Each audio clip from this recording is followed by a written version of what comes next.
Hello students. Now next we take question number 3 on the amalgamation of companies. We have completed 2 questions. Now you are very much comfortable with the treatment and understanding the question. Now we take another question, that is question number 3. If you observe, we have been given the balance sheet of a 2 company. One is a A Limited and one which is a B Limited.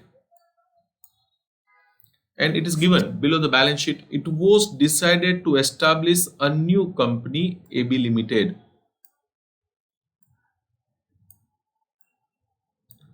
On 1st April 2013. Actually, there is a mistake in the date. Here it is a 1st April 2013. It's not a 17. There is a printing error. It's 2013. So,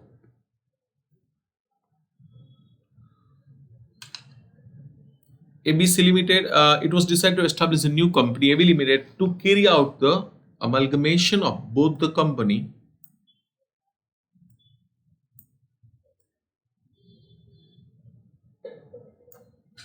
The main condition of amalgamation, that means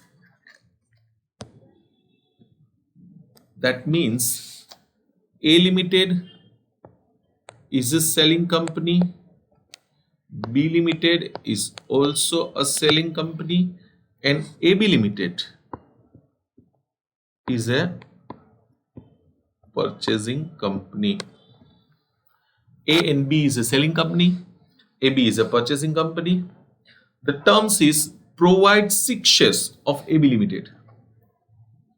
Provide 6 shares of AB Limited. That means AB Limited issue 6 shares.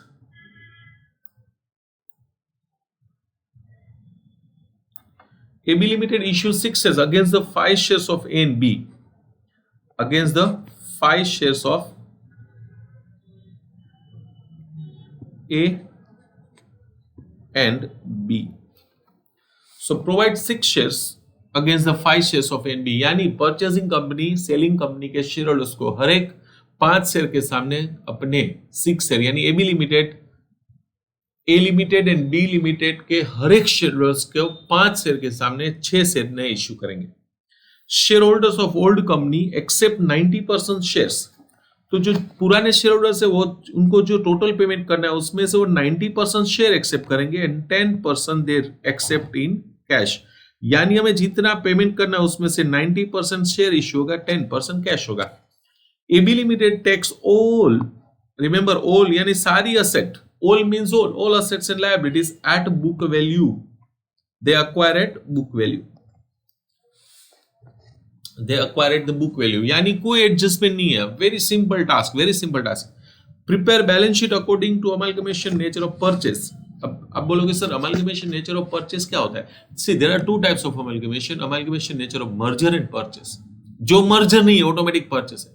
तो बोलोगे sir आप merger क्या हुआ? We discuss in the next lecture what is a merger. तो merger की कुछ conditions है वो हमें चेक करने होता है. वो नहीं है तो बाकी परचेस है. तो मर्जर हम when we discuss it you realise it. If it is not merger, then would be the purchase. We will have a later discussion on that. After fixing purchase consideration, यानी आपको सिर्फ आपको बनाना है balance sheet. Balance sheet किसका? New company का. आप बोलोगे सर ओल्ड कंपनी, बेटा ओल्ड कंपनी का तो बैलेंस शीट दिया होता है and old companies are going to be close down. तो आपको ओल्ड कंपनी का बैलेंस शीट कभी भी डिमांड नहीं होगा. Always being asked the new balance sheet. तो आपको न्यू बैलेंस शीट बनाए. Here you are not concern with the accounting of the selling company. आपको सेलिंग कंपनी का अकाउंटिंग ट्रीटमेंट नहीं देना है. सिर्फ क्या करना है? परचेसिंग. परचेसिंग कंपनी में एक ही कैलकुलेशंस आपको करना होता है, दैट इज अ गुडविल और capital reserve. But goodwill capital reserve के लिए आपको 2 चीजें कंपेयर करनी होती है, net assets taken over and PC. तो यानी आपको ये पीसी भी कैलकुलेट करना होगा, नेट एसेट्स टेकन ओवर भी करना होगा. नेट एसेट टेकन ओवर में तो net asset taken over revise value, but यहाँ पे क्लियरली बोला है कि it is acquired at book value. तो आपको नेट एसेट्स बुक वैल्यू पे कंसीडर करना है, रिवाइज वैल्यू तो है ही नहीं. तो आप देखो नेट एसेट कितना है, तो आप देखोगे दोनों कंपनी का machinery, stock, debtor, bills receivable. अच्छा कैश के लिए कुछ भी नहीं बोला है तो cash is also taken over. Liabilities में 2 लायबिलिटीज है, बिल्स पेबल एंड क्रेडिटर्स. अच्छा ये क्या है? तो डिबेंचर दिया हुआ है तो debenture is also part of liability, but general reserve is not a part of liability, PNL is not a part of liability and share capital is not a part of liability. तो आप net asset calculate करोगे तो you have to consider all this assets minus all this liabilities, compare with the PC. तो PC के लिए हमें shares का ratio दिया हुआ है, तो रेशियो से आपको पता चलेगा how many shares to be issued. So सबसे पहले आपको कैलकुलेट करना होगा पीसी। तो पीसी ए लिमिटेड, पीसी कैसे दिया हुआ है, रेशियो है against every 5 share 6 shares been issued. तो against every 5 share 6 share, old company का 5 शेयर, न्यू कंपनी का 6 शेयर। अब देखो सबसे पहले ए लिमिटेड के टोटल शेयर कितने हैं, ए लिमिटेड के 1,50,000 रुपीज है, divided by 10, number of share कितना होगा 15,000। So 5 then 6 15,000, then how much 5 then 6 15,000, यानी 18,000 शेयर्स इश्यू हो करना है। 18,000 इंटू 10, आपका टोटल पीसी बनेगा 1,80,000, उसमें 90,000 शेयर्स है, बाकी के बनेंगे कैश। तो 1,80,000 था माइनस 162, सो आपका 18,000 वुड बी द कैश। तो परचेजिंग कंपनी ए लिमिटेड के शेयर होल्डर्स को 1,62,000 के शेयर्स इश्यू करेगा, 18,000 cash.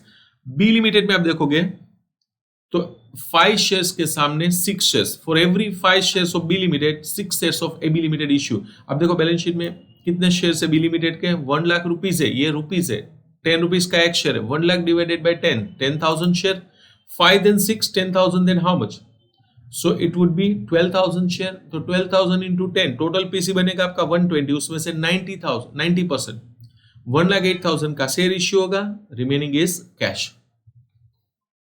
So your total purchase consideration is 180, 120, which is being discharged by equity share and cash. तो परचेसिंग कंपनी का 18 प्लस 12 30,000 कैश कम हो जाएगा। Next would be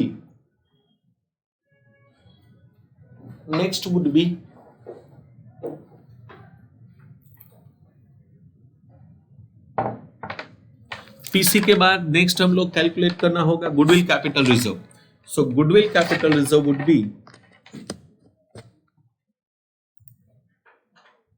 goodwill capital reserve के लिए आपको क्या कंपेयर करना है, goodwill capital reserve के लिए आपको कंपेयर करना है net assets taken over with the PC. तो आपको सबसे पहले नेट असेट फाइंड आउट करना है। Net asset it's clearly given, it is taken over at book value, तो पूरा का पूरा बुक वैल्यू में कंसीडर करना asset minus liability. So machinery, stock, debtor, सारी असेट्स को बुक वैल्यू पे लेना है। बैलेंस शीट में इसमें आपको pickup 4 lakh and 3 lakh already है, so 4 lakh and 3 lakh net asset. इसमें कुछ भी कंसेप्ट इन्वॉल्व नहीं है, कुछ भी दिमाग नहीं लगाना है, सीधा कॉपी पेस्ट करना है, पूरा का पूरा असेट्स एट बुक वैल्यू लेना है। लेस लायबिलिटीज में डिबेंचर्स है, क्रेडिटर्स है, बिल्स पेबल लायबिलिटी माइनस करेंगे, we get the net assets 250 and 130। This net asset we have to compare with the PC, हमने जो अभी कैलकुलेट किया था। सो सबसे पहले ए लिमिटेड में आपका net asset minus PC, net asset 250 है, पीसी 180। आप पेमेंट ज्यादा कर रहे हो, कम पेमेंट हो रहा है। 2,50,000 की नेट असेट के लिए आप सिर्फ पे कर रहे हो 180, यानी 70,000 you are paying less. Purchasing company 2,50,000 का नेट असेट बाय कर रहा है, पेमेंट सिर्फ कर रहा है 180, तो it's benefit in its transfer to capital reserve. B limited में नेट असेट था 130 का, पेमेंट हो रहा है 120 का, यहाँ पे भी बेनिफिट है, 130 का नेट असेट लेके आ रहे हो, बट पेमेंट आप सिर्फ 120 कर रहे हो, यानी आप बेनिफिट है। This is also capital reserve. So capital reserve comes to 70 plus 10, it would be 80,000। ये आपका हो जाएगा टोटल कैपिटल रिजर्व, जो आपको नई बैलेंस शीट जब बनाएंगे उसमें हमें लिखना होगा। Next it comes to balance sheet. Balance sheet में मैंने आपको बोला था पहले हम लोग लायबिलिटी साइड कंप्लीट करेंगे, फिर हम लोग असेट साइड कंप्लीट करेंगे। लायबिलिटी साइड में हमें स्टार्ट करना है शेयर कैपिटल। तो शेयर कितने हैं आप देखोगे, शेयर कितने हैं, तो हमने कितने शेयर इश्यू किए थे, तो दोनों कंपनी को इश्यू किया था, कितना शेयर इश्यू किया था, तो 18,000 शेयर आपने इश्यू किया था ए को, 12,000 बी को, 18 प्लस 12 यानी 30,000 के शेयर इश्यू होंगे। 30,000, तो आप यहां पे 162 प्लस 108 के शेयर इश्यू हो रहे हैं, तो वो शेयर हो जाएगा 27,000 shares. 160 plus 270, then capital reserve हमने कैलकुलेट किया था अभी 80,000. Non current liability, long term कुछ लायबिलिटी है, आप बैलेंस शीट में देखो, यस लॉन्ग टर्म लायबिलिटी आपका डिबेंचर्स है 50 प्लस 1 लाख. सो डिबेंचर्स आ जाएगा आपका 10% डिबेंचर 50, 12% 1 तो 150. करंट लायबिलिटी, बैलेंस शीट में करंट लायबिलिटी कितनी है? Creditors and bills payable, everything is acquired at book value, so you have to write creditors and bills payable, दोनों का total 60 plus 30 90, 40 plus 40 80, so it would be 90 plus 80 170. Liability side complete. Asset side, all asset breaking down into two part, non current and current. Current non current यानी long term, current यानी short term. तो आप देखो long term liabilities कौन सी है? एक ही है machinery, इसका टोटल करना है. करंट में stock, debtor, BR and cash.